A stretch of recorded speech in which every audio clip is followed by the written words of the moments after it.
Umalingaw ang mga putok ng baril sa bahaging ito ng California sa Amerika. Dead on the spot ang 60 taong gulang na Phil-Am gym custodian na si Rolando Yanga. 8 beses siyang binaril ng nakaalitang suspect sa pinagtatrabahuan niyang gym.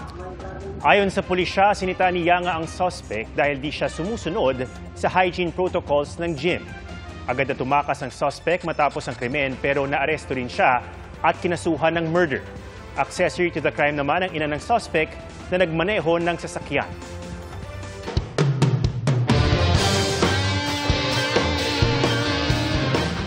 May bagong gintong medalya para sa Pilipinas.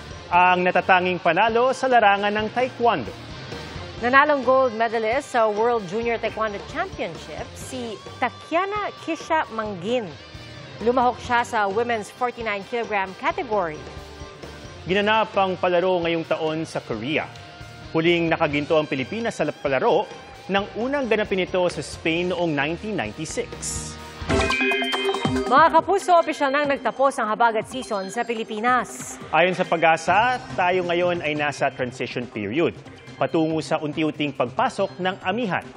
Isang low-pressure area naman ang namataan sa loob ng Philippine Area of Responsibility at nakapaloob sa Intertropical Convergence Zone o ITCZ. Sabi po ng Pag-asa, mababa ang tsansa nitong maging bagyo pero magdudulot yan ng maulang panahon.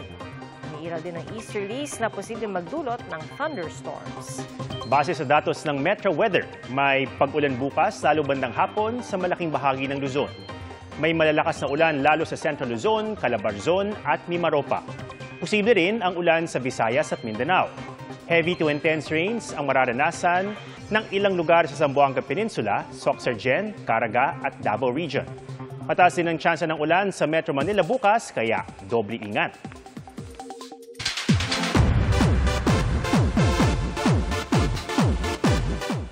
It's been a long time coming, but 21 has officially come back home. Nag-kick off na sa South Korea ang kanilang Welcome Back Tour.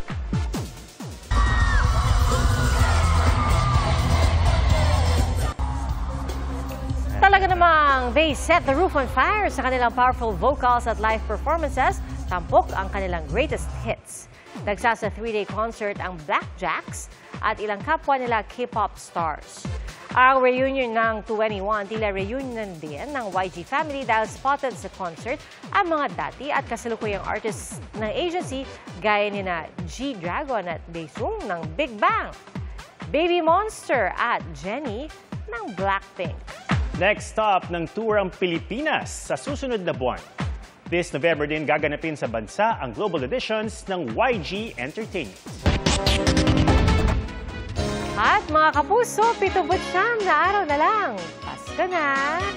Salamat po sa inyong pagsaksi. Ako si Pia Arcangel. Sa ngalan ni Arnold Clavio, ako si Atom Araulio para sa mas malaking misyon at sa mas malawak na paglilingkod sa bayan. Mula sa GMA Integrated News, ang News Authority ng Filipino, hanggang bukas, sama-sama tayong magiging saksi!